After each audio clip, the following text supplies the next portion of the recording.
우리 옆 사람하고 인사하겠습니다. 잘 오셨습니다. 한 번 더 인사합니다. 하나님이 하십니다. 자, 설교 제목을 읽습니다. 시작. 두 주님, 두 주님.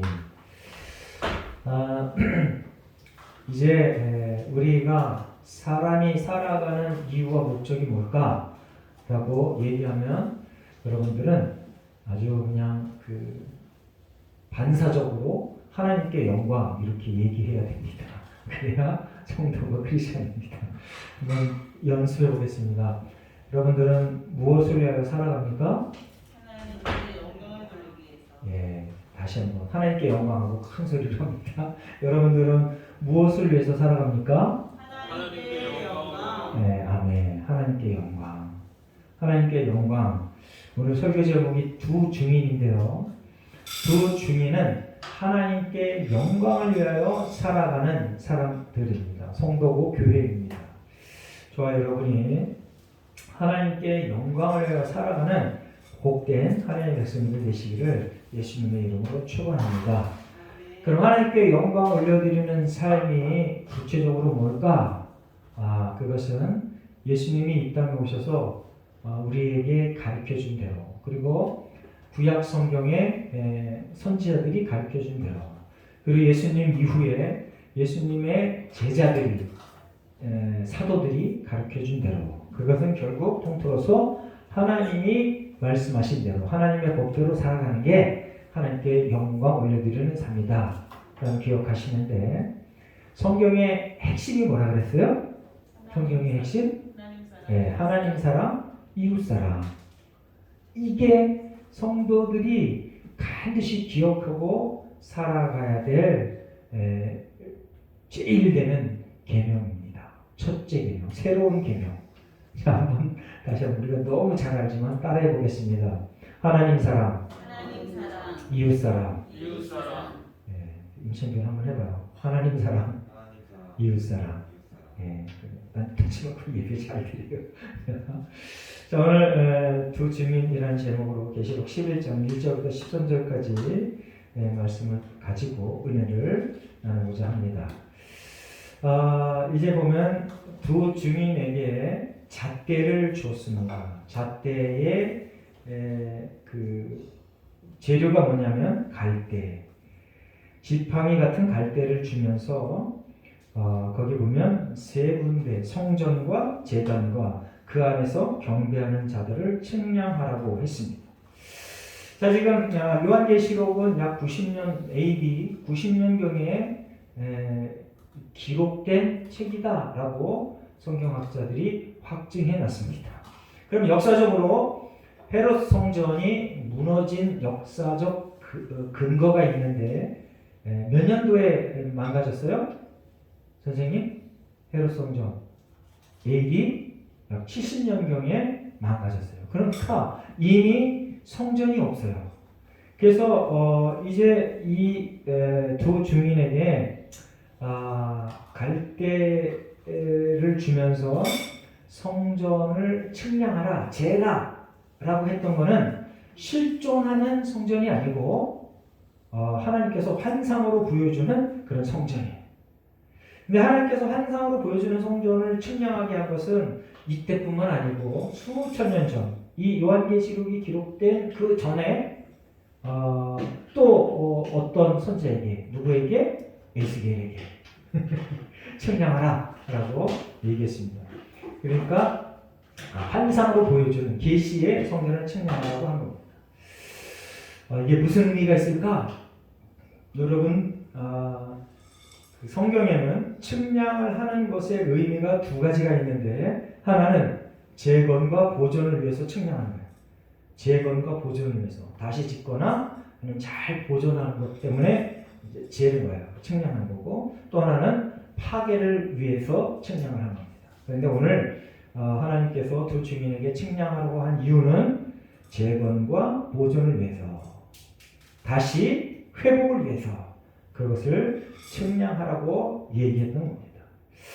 자, 첫 번째로는 하나님의 성전을 측량하라고 했는데, 제가 조금 아까 얘기했던 것처럼 하나님의 헤롯 성전의 몇 년도에 무너졌다고요? 약 AD 70년경에 무너져 버렸습니다. 로마 장군이 와서 아주 싸그리 무너뜨려 버렸어요. 그래서 여기서 말하는 이 성전은 이제 예수님께서 이 땅에 오셔서 그 십자가에 못 박혀 돌아가시고 승천하셨습니다. 그 이후에 헤롯 성전이 무너진 이후에 성전의 개념이 성경적인 성전의 개념이 바뀌었어요. 성전이 누구라고요? 예수를 주로 고백하는 저와 여러분 교회라고. 자, 성경적 근거를 한번 찾아보겠습니다. 고린도전서 3장 16절. 자, 앞에 보고 한번 읽어봅니다. 고린도전서 앞에 보고 있습니다. 시작. 너희는 너희가 하나님의 성전인 것과 하나님의 성령이 너희 안에 거하신 것을 알지 못하느냐. 자, 우리 구약에는 성막을 짓게 했고 그 다음에 솔로몬 왕이 성전을 짓습니다. 네, 포로기에 돌아와서 성전을 다시 짓고 이제 그것도 무너지고 나서 예수님이 오셨다가 예수님이 오실 그때쯤에 헤롯 성전을 또 짓습니다. 근데 그것도 무너졌습니다. 그래서 이제 성경에서 그 성전의 개념이 성전의 그 정의가 이렇게 발전해 가면서 변했습니다. 저와 여러분이 성전이다. 저와 여러분이 이 자체가 성전이 아니고 저와 여러분이 어떨 때 예수를 주로 고백하고 성령이 내게 임하면 아멘? 아멘. 그래서 저와 여러분 예수를 주로 고백하는 우리들이 성전이다. 근데 고린도서 3장 16절뿐만 아니라 6장 19절에도 똑같은 성경이 있고요. 고린도후서 6장 16절에도 그렇게 있고요. 에베소서 2장 21절을 한번 읽어보겠습니다. 에베소서 2장 21절 시작.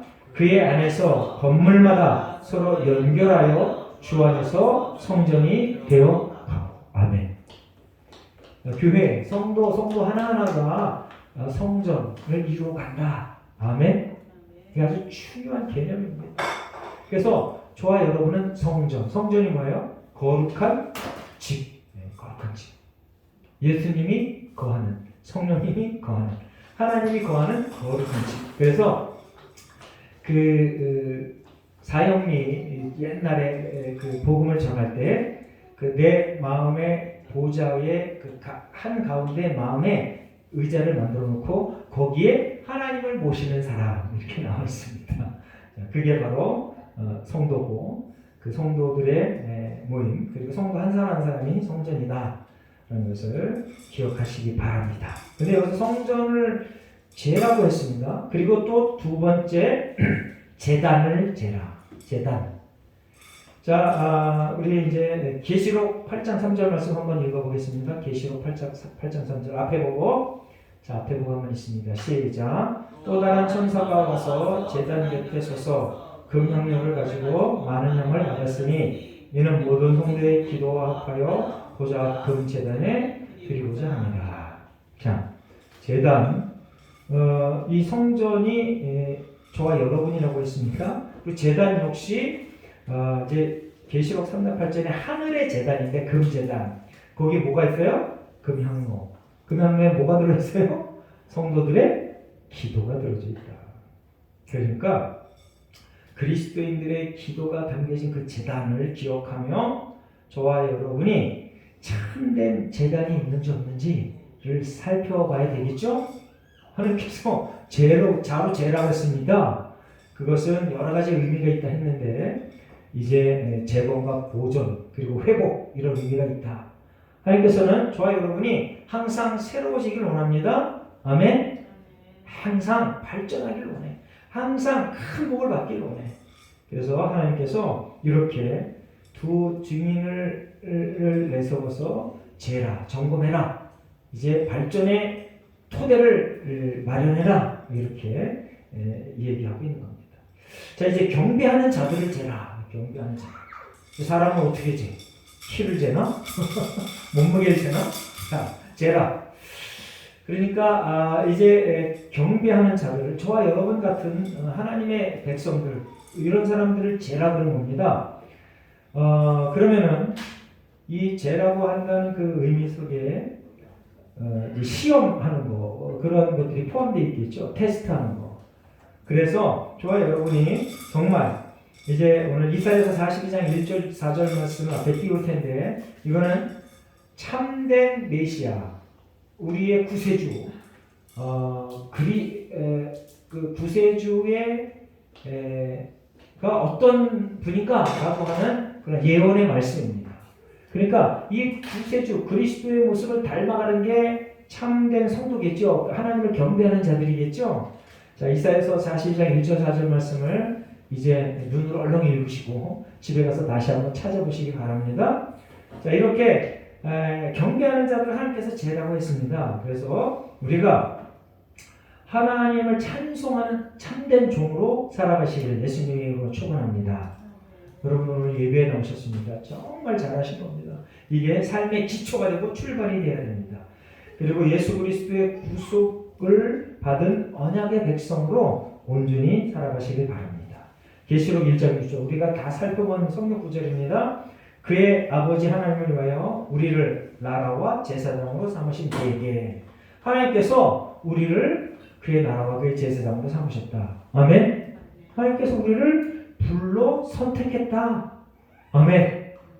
여러분들 교회 와서 예배드리는 사람 지금 대한민국도 종교의 자유가 있는데 교회 와서 예배드리는 사람은 정말 몇 명 안 돼요. 이제 교회에서 1000만 명 얘기하는데 1000만 명 밑으로 내려온 지는 벌써 하면 엄청나게 많은 시간이 지났습니다. 이제 코로나 때문에 교회를 떠난 그 교인들이 너무 많아요. 그래서 각 교단마다 총비상이야. 어떻게 하면 다시 믿는 이들의 숫자를 회복시킬 수 있을까? 어떻게 해야 될까요? 좋아요 여러분이 목숨 걸고 전도해야 됩니다. 아멘. 누구부터? 가장 만만한 사람. 내 이웃부터. 그래서 예루살렘과 온 유대와 사마리아와 땅 끝까지 예루살렘 내 가정에 있는 사람, 내 친척들, 내 직장에 있는 사람들 그런 사람들에게 습관적으로라도 복음을 전하시기 바랍니다. 그렇게 할 때 우리가 하나님을 온전히 경배하는 사람이구나라고 하나님께서 우리를 높이신다. 아멘. 아멘. 자, 그래서 이제 그 하나님의 영광을 목적으로 사는 삶, 하나님의 말씀을 자기 규칙으로 삼고 사는 사람이 경배하는 자들이라고 확신합니다. 그래서 그러한 삶을 온전히 살아내시기를 예수님의 이름으로 축원합니다. 이전에 보니까 재지 말라 하는 것도 있어요. 성전 바깥 마당을 측량하지 말아라. 자, 우리 성전 모형도 한번 보겠습니다.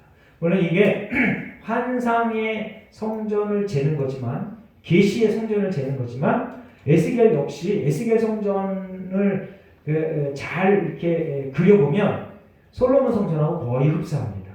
지금 아마도 여기는 이 성전의 그 크기, 모양 이런 걸 전혀 언급하지 않았지만 아마 비슷할 겁니다. 자, 이렇게 보면 지금 여기가 성전 모형도인데 이게 성전을 이루는 바깥 담이고요. 여기 보면 또 조그만 담이 이렇게 있습니다. 그리고 그 안에 성소와 지성소가 이렇게 있습니다. 그래서 여기 이 바깥 담 안에 이방인의 뜰, 이게 이방인의 뜰입니다. 이방인의 뜰. 지금 우리 본문에 나와 있는 그 바깥 마당이 바로 이 이방인의 뜰이에요. 이방인의 뜰, 여기에 이렇게 담이 이렇게 쳐져 있는데 이 담의 높이는 약 150m, 150cm 그렇게 됩니다. 그래서 이제 저기 그 이방인의 뜰하고 그 성전 사이에 담이 하나 있는데 거기 사방에 뭐라고 쓰여져 있는데 뭐라고 쓰여져 있나 하면요, 할례 받지 않는 이방인이 이 신성한 성전에 들어가면 죗값으로 죽는다. 이렇게 쓰여 있습니다. 그래서 그 이방인의 뜰에 있는 사람은 아직은 하나님의 사람으로 인정되지 않은 사람들, 이런 뜻이죠. 자, 이제 거기는 측량하지 말아라 그랬습니다. 측량하지 말아라. 하나님께서 오늘 여기 측량하는 목적이 뭐다라고 제가 설명했어요? 재건이나 보존, 회복이 목적이다라고 했는데, 그런데 성전 바깥마당은 측량하지 말아라. 이 얘기는 성전 바깥마당은 징계, 심판의 대상이다라는 뜻이 될 수 있는 겁니다. 자, 이제 하나님의 고난의 때에 보호받고 인도받지 못할 그러한 땅이다라는 겁니다. 이제 그들이 이제 2절에 보면 그들이 거룩한 성을 42달 동안 짓밟으리라 얘기합니다.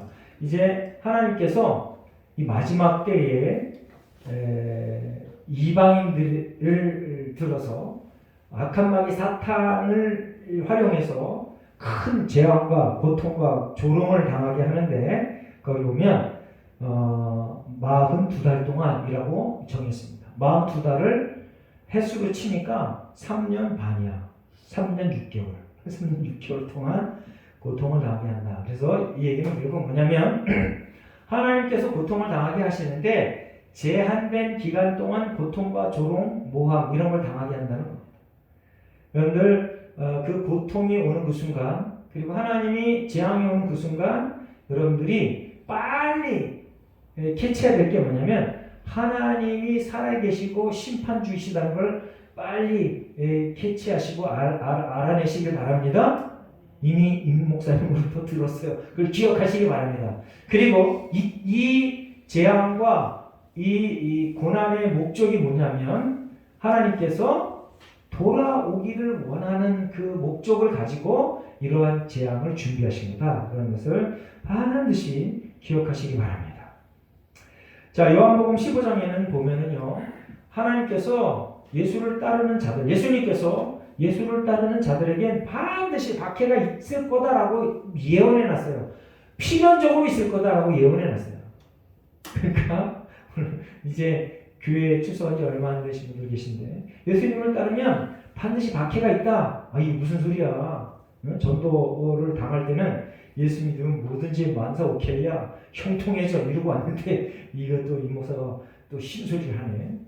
근데 결과적으로는요, 모든 인생의 그 희노애락이 있는데 결과적으로 예수를 믿는 사람은 결과적으로 승리하고 결과적으로 만사 형통이 있는데 그 과정 속에 반드시 적그리스도를 통하여, 사탄을 통하여 하나님이 박해받게 한다라는 겁니다. 그 박해가 왔을 때 여러분들, 아이고 이제 나는 저주받은 인간이다 라고 그렇게 생각하지 말고 이걸 이길 힘을 하나님께서 이미 내게 주셨다라는 강력한 용감한 믿음으로 이겨내시기를 예수님으로 축원합니다.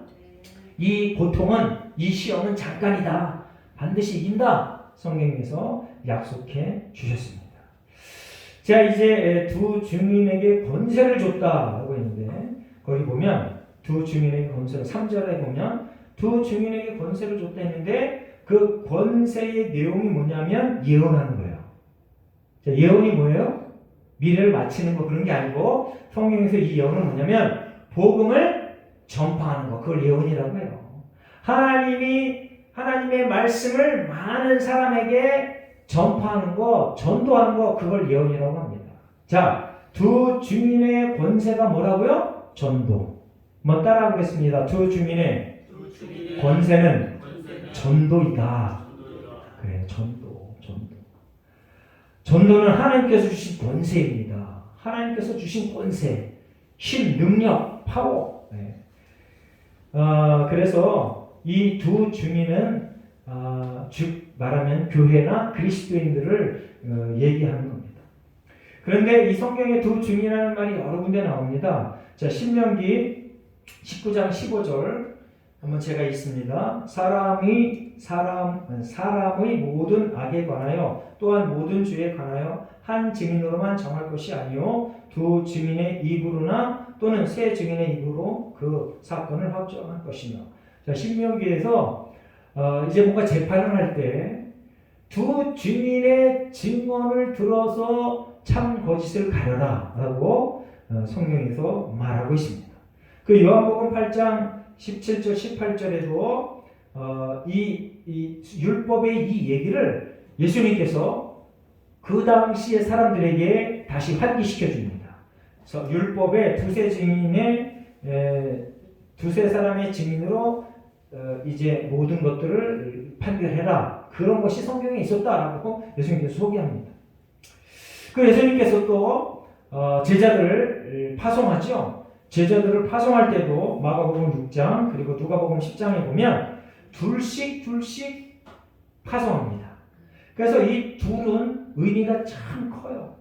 복수죠. 둘이 복수. 하나는 단수로 둘이 복수인데, 자, 복수인데 이 둘씩 보내는 것, 그것이 성경적인 의미가 크다.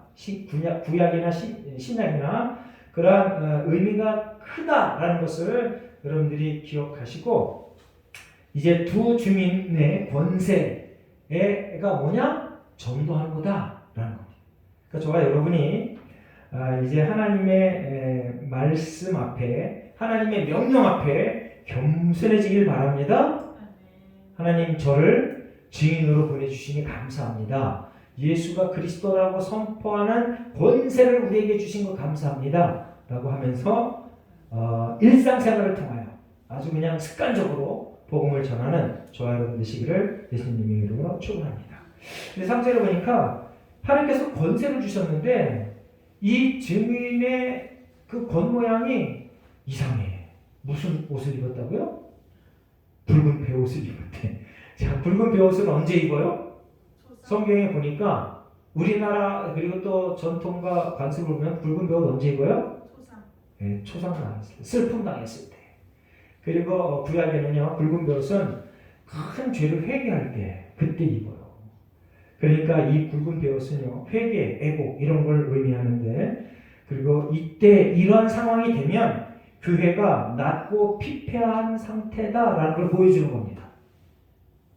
아니, 하나님이 권세를 주시고 복음을 전할 능력을 주셨는데 교회가 피폐하고 낮아진다. 그러한 때가 반드시 온다. 그때가 와도 실망하지 않으시길 바랍니다. 하나님께서 우리에게 이미 승리를 보장해 주셨습니다. 이제 계속 설교가 이어지면 아주 드라마틱하게 나타납니다. 두 증인이 죽었다가 다시 살아나. 할렐루야. 좋아요. 여러분, 이미 부활이 확정된 사람들입니다. 예수님께서 살아서 믿는 사람 죽지 않고 죽어서 믿는 사람 영원히 죽지 않겠다. 이렇게 얘기했습니다. 아멘. 네. 이제 우리가 이제 당하는 여러 가지 많은 고난 그리고 어려움, 슬픔 이런 것들을 많은 문제거리들을 야 이건 내가 감당하지 못할 거다라고 하면서 포기하지 말고 하나님께 의탁하며 최선을 다하고 성실하게 믿음으로 돌진해 나가기를 돌파해 나가기를 예수님의 이름으로 축원합니다. 자 이제 보면 4절에 보면 두 감람나무와 두 촛대가 나오는데 두 촛대는 우리가 뭔지 압니다. 계시록 처음에 읽을 때 7 촛대가 나오는데 촛대는 뭐라고요? 교회다. 교회. 자, 두 감람나무가 어디 나오냐면요. 스가랴서 3장 4장에 나오는데 잘 기억해 뒀다가 집에 가서 스가랴서 3장 4장을 읽어보시기 바랍니다. 자, 스가랴서 4장 14절 말씀을 제가 한번 읽어보도록 하겠습니다. 스가랴서 4장 14절 이르되 이는 기름 부음 받은 자 둘이니 온 세상이 주 앞에 서 있는 자니라 하더라. 자, 스가랴서 4장 14절은 누굴 얘기하냐면요. 이제 그 포로기에서 돌아온 그 상황인데 그때 총독이 수룹바벨이었습니다. 하나님께서 총독으로 보내신. 그리고 제사장이 여호수아. 근데 거기에 보면 여호와 이렇게 여호수아하고 수룹바벨 두 사람을 가리켜 두 감람나무라 그랬습니다. 여러분들 이제 교회 오래 다니신 분들은 이제 여러 번 들었을 겁니다. 이단들의 그 총수, 이단의 우두머리들이 자기를 감람나무라 이렇게 얘기합니다. 두 촛대다 이렇게 얘기하지 않고 감람나무라 이렇게 얘기합니다. 촛대보다 감람나무가 더 멋있어 보이나 봐. 그런데 이 두 감람나무는 이제 스가랴서에서는 하나님의 부르심을 받은 하나님의 증인들 스룹바벨과 여호수아고 현재는 두 감람나무와 두 촛대는 저와 여러분 예수를 증거하려고 작정한 사람들 아멘 하나님이 부른 성도들 교회를 얘기하는 겁니다. 자 이제 5절에 보니까 그들을 해하고자 하면 그들의 입에서 불이 나온다. 이게 누구냐면요 두 감람나무와 두 촛대들 이 사람들을 해하려고 하면 그들의 입에서 불이 나온대. 그들의 원수를 살켜버릴 거예요. 이러한 사건이 있었습니다. 옛날에 구약에 기록되어져 있습니다. 자 열왕기하 1장 10절에 보면 엘리야가 이제 이렇게 선포합니다. 이때 엘리야 시대 때 아시아가 이제 아시아가 왕이었었는데 이 아시아가 이 북이스라엘의 역사입니다. 아시아가 다락에서 넘어져. 그래서 병에 걸렸어. 그래서 이제 이 엘리야에게 가서 물어보는 거야. 내가 살 건가 죽을 건가 물어보고 이제 50명을 보내요. 그런데 이 엘리야가 거기서 저주를 합니다. 뭐라고 하냐면 불이 나와서 너희들이 다 죽을 거다. 첫 번째 보낸 사람도 50명이 죽고 두 번째 아시아 왕이 또 보냈는데 또 죽어. 세 번째 보냈는데 거기 보낸 그 부대의 장이 참 지혜로운 사람이야. 저희를 죽게 하지 말게 해주세요. 이렇게 얘기합니다. 네. 그래서 이 엘리야가 아시아 왕에게 가서 이제 하나님이 명령합니다. 네가 가서 얘기해라. 아시아에게 뭐라고 얘기했을까요? 참된 선지자 엘리야가 아시아 왕에게 아주 저주의 하나님의 계시를 갖다 얘기합니다. 너는 반드시 죽어서 침례산에서 내려오지 못할 거다. 2년 만에 죽어버려. 왕된 지. 이렇게 하나님의 그 말씀을 전하는 사람에게 하나님께서 엄청난 권세를 허락해 주셨습니다. 아멘. 저와 여러분은 어떨까요? 저와 여러분이 전도에 올인할 때, 하나님의 말씀을 전할 때, 복음의 참된 용사가 될 때, 저와 여러분에게도 이러한 역사가 일어날 줄 믿습니다. 반드시 일어난다고 성경에 기록되어져 있어요. 그래서 여러분들이 정말 내가 이런 사람을 쫓아다니면서 좀 덕을 봐야지 이렇게 하지 마시기 바랍니다. 할렐루야. 한번 따라해보세요. 나는 예수를 주로 고백하는 하나님의 사람이다. 이거만 있으면 하나님께서 이거를 내가 다른 사람에게 전파하려고 하면 하나님께서 이 엘리야에게 주셨던 이 놀라운 능력을 다시 한번 재현할 가능성이 높아지는 겁니다. 아멘? 근데 이제 많은 사람들이 그래요. 아휴, 난 그런 인간을 보지 못했어. 그리고 우리 교회에서도 못 봤어. 아이, 정말 재미없어. 그러지 말고요. 여러분들 잘 들으시기 바랍니다. 하나님, 제가 그것을 시작하는 첫 번째 사람이 되게 해주세요.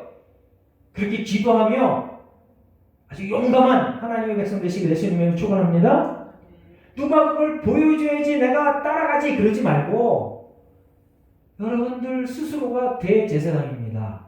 여러분들 스스로가 하나님 앞에 직접 나갈 수 있는 권세와 길이 열렸습니다. 아멘? 그래서 하나님의 놀라운 권세를 힘입어 그것을 선포하며 달려나갈 때 하나님께서 저와 여러분을 통하여 하나님의 말이 맞다, 예수가 그리스도라는 걸 증명해 주시기 위해서 놀라운 표적을 나타내 보여주실 줄 믿습니다. 아멘. 자, 이제 그리고 예레미야 5장 14절에 보면은 거기도 똑같은 비슷한 말이 기록되어져 있습니다. 나의 말을 불이 되게 하고, 이렇게 얘기해요. 나의 말을 불이 되게 하고. 이게 뭐냐면 하나님의 말씀이 불이 되게 한다는 겁니다. 이게 보면 불은, 성경의 불은 심판, 싹 쓸어버리는 거, 이런 속성이 있습니다. 그러니까 이 예레미야 5장에는요 이스라엘 백성이 하도 하나님의 말씀을 업신여겨 하나님을 잘 따르지 않아. 그러니까 하나님이 화가 나서 이렇게 말하는 거예요. 내 말이 불이 되게 한다. 너희들이 내 말을 아주 업신여겨 내 말대로 안 살아? 그래, 그럼 불이 되게 해서 너희들 힘들 거야. 결국은 포로가 되잖아요. 포로. 70년 동안 아주 죽도록 고생하잖아요. 그런데 그 고생이 끝이 있습니다. 하나님이 너희들은 망해버릴 인간이야, 망해버릴 족속이야, 이렇게 하지 않고 하나님의 말씀이 불이된 것은 하나님의 기본적인 마음과 생각이 뭐라고요? 구원이다. 아멘? 구원이다. 예배드리는 저와 여러분은 하나님께서 항상 옳은 길로 가라고, 승리의 길로 가라고, 거룩한 길로 가라고 늘 보호해주고 계심을 믿으시기 바랍니다. 근데 그 보호의 손길이 어떨 때는 채찍이 되고 어떨 때는 따뜻한 온기가 되고, 이것을 기억하셔야 됩니다. 채찍이 됐을 때는 와, 내가 하나님 앞에 뭔가 잘못되고 있구나 라고 기억하고 얼른 회개하고 돌아서기 바랍니다. 따뜻한 기운이 감돌 때는 하나님의 은혜가 폭포수 같구나, 이 은혜를 내 이웃과 충분히 나누자, 이러한 삶의 태도를 계속해서 나타내 보이시길 예수님의 이름으로 축원합니다. 아멘, 아멘. 자, 이제 이렇게 6절에 보면 또 이 두 증인이 비가 오지 못하게 한다. 아주 엄청난 능력을 보여주고 계십니다. 그리고 계속해서 권능을 가지고 물을 피로 변하게 한다, 이렇게 얘기합니다. 근데 비가 오지 못하게 하는 것은 열왕기상 17장 1절, 임창민 열왕기상 17절 한번 띄워보세요.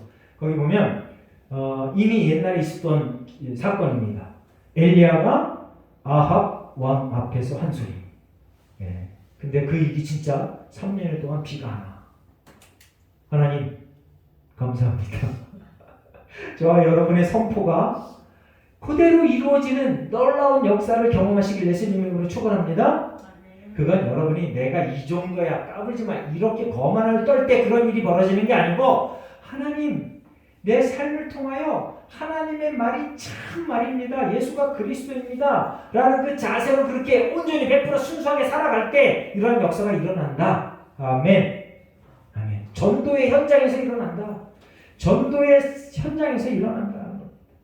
그리고 이제 물이 변하여 피가 되는 거, 이것도 성경의 역사 속에 있었습니다. 출애굽 당시에 이제 출애굽 7장 20절에 보면 물이 피가 됩니다. 자, 이게 얼마나 신나고 멋있어.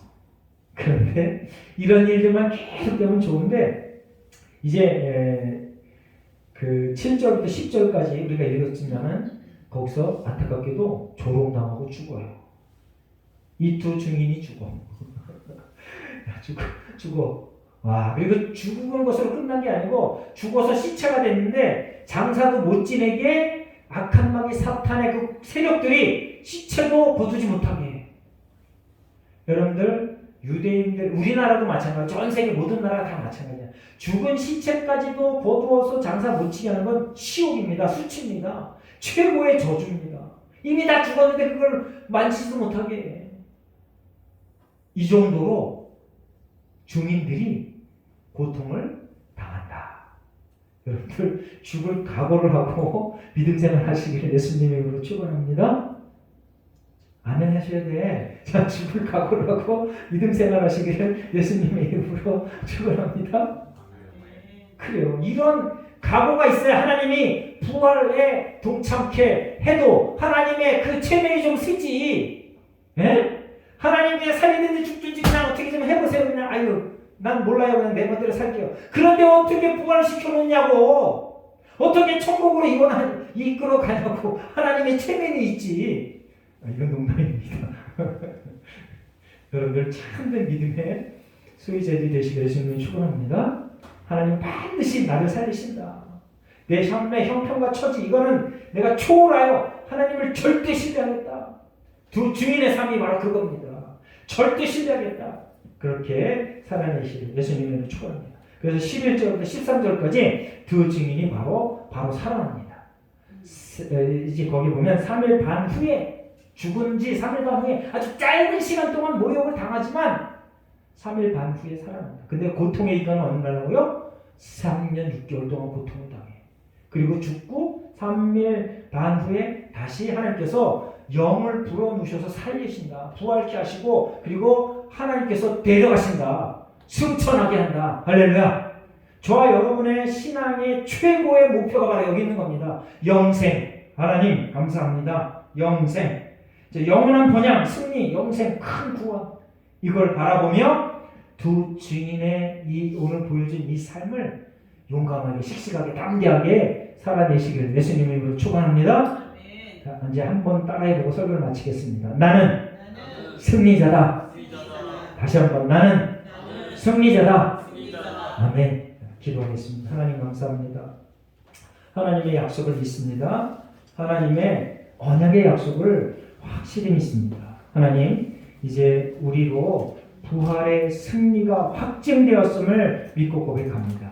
내 삶의 형편을 돌아보며 희노애락을 따지지 않게 하시고, 하나님, 이 모든 형편을 초월하여 하나님을 절대 신뢰하며 승리하는 삶을 살아가게 하여 주시옵소서.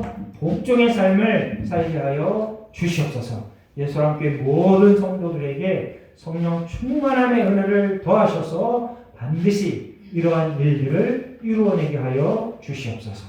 감사드리며 예수님의 이름으로 기도합니다. 아멘. 아멘.